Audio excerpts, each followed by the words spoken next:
मेरे सभी बच्चों, मेरे कई बच्चों के मन में एक प्रश्न रहता है कि मैं सबके लिए अच्छा अच्छा करता हूँ और लोग मेरा बुरा कर रहे हैं। तो इस पर एक छोटी सी कहानी सुनाता हूँ तुम्हें मेरे बच्चे। तो इस कहानी के सुनने के बाद बुराई अच्छी लगने लग जाएगी। सुनो मेरे बच्चे। एक राजा थे, बड़े निर्मोही थे, नास्तिक थे, भगवान में कोई विश्वास नहीं था, कोई दान दक्षिणा कुछ करना ही नहीं जीवन में, राजपाट का आनंद ले रहे थे। तो राजा एक दिन रथ पर जा रहे थे तो संत आए उनके सामने। संत रुके। संत को पता लगा कि इस तरह का राजा है। संत ने कहा राजा को मुझे आपसे दान चाहिए। तो राजा ने कहा ये मेरी नियति में नहीं है, मैं दान वान नहीं देता, ये फालतू के खर्चे मैं नहीं करता। तो संत ने कहा पर मुझे आपसे लेना है। इन बातों के बीच में क्या हुआ कि राजा के रथ में जो लगे घोड़े थे उसमें से एक घोड़े ने लीद कर दी। तो राजा ने सोचा ये संत तो अड़ के ही रह गया, लाओ इसे घोड़े की लीद ही दे दी जाए। तो राजा ने संत को घोड़े की लीद उठाकर दे दी। तो संत का स्वभाव होता है जो कोई जो कुछ दान में देता है तो संत यही प्रार्थना करते हैं प्रभु से कि और बढ़े जो फिर मुझे मिल सके। तो यहीं पर जब राजा ने संत को लीद दी तो संत ने कहा और बढ़े। अगले दिन सुबह राजा बालकनी में बैठे अपने महल की और बड़ी बदबू आ रही। तो राजा ने सामने देखा लीद का पहाड़ बना हुआ है। राजा ने वह लीद का पहाड़ हटवाया लेकिन लीद का पहाड़ फिर बन गया। बदबू फैलती जा रही है।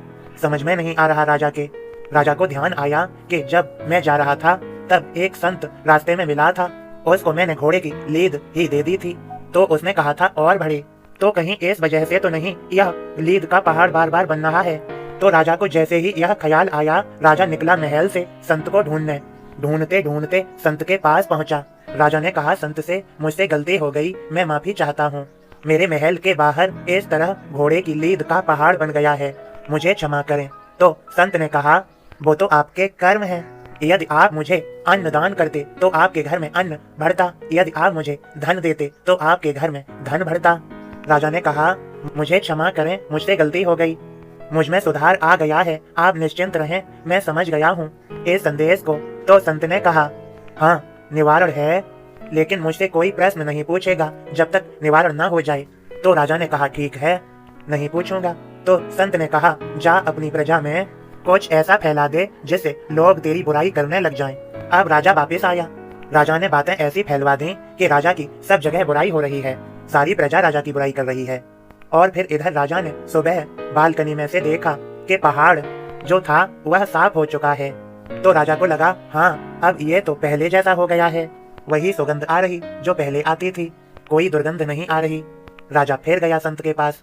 संत के पास जाकर के बोला महाराज पहाड़ तो साफ हो गया, सब कुछ ठीक हो गया है, निवारण हो गया है, अब मैं एक प्रश्न पूछ सकता हूँ? तो संत ने कहा हाँ पूछो कि महाराज ये हुआ कैसे?